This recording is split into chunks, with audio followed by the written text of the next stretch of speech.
আইনশৃঙ্খলা বাহিনী এখন লাইন দিয়েছে গুলশানে, আগে লাইন দিত ধানমন্ডিতে উল্লেখ করে জাতীয় নাগরিক পার্টির দক্ষিণাঞ্চলের মুখ্য সংগঠক ও কুমিল্লা ৪ আসনে ১০ দলীয় জোটের প্রার্থী হাসনাত আব্দুল্লাহ বলেছেন, বিএনপির চেয়ে বড় বিএনপি এখন মিডিয়া, বড় বিএনপি এখন আমলারা। মঙ্গলবার সকালে দেবিদ্বারের জাফরগঞ্জ ইউনিয়নের বিভিন্ন এলাকায় ঘুরে বেড়ান হাসনাত আব্দুল্লাহ এবং ভোটারদের সঙ্গে কুশল বিনিময় করেন। এ সময় জামায়াত ও এনসিপির নেতারা উপস্থিত ছিলেন।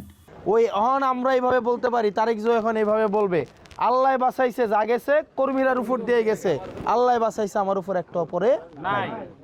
হয়তো আমার ভোট কমবে, হয়তো আমাকে আবার মারবে, হয়তো আমাকে এখন আইনশৃঙ্খলা বাহিনী আমার উপরে নির্যাতন নিপীড়ন চালাবে, আমি কেয়ার করি না। এইসব বলার জন্য এগুলো করতে পারে, কারণ আইনশৃঙ্খলা বাহিনী আবার এখন সব গুলশানে লাইন দিছে। আগে লাইন দিত ধানমন্ডিতে, এখন লাইন দিতেছে কোথায়?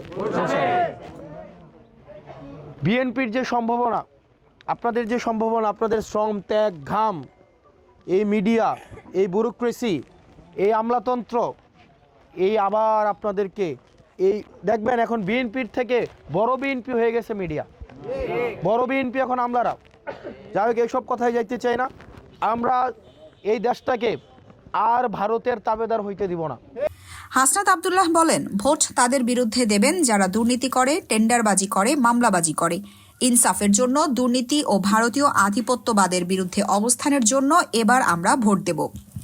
সেজন্য আপনাদের কাছে আহ্বান থাকবে, এবার যারা দুর্নীতির পক্ষে অবস্থান নিচ্ছে, ভারতের পক্ষে অবস্থান নিচ্ছে, সংস্কারের বিপক্ষে যারা অবস্থান নিচ্ছে, তাদেরকে লাল কার্ড দেখাবেন।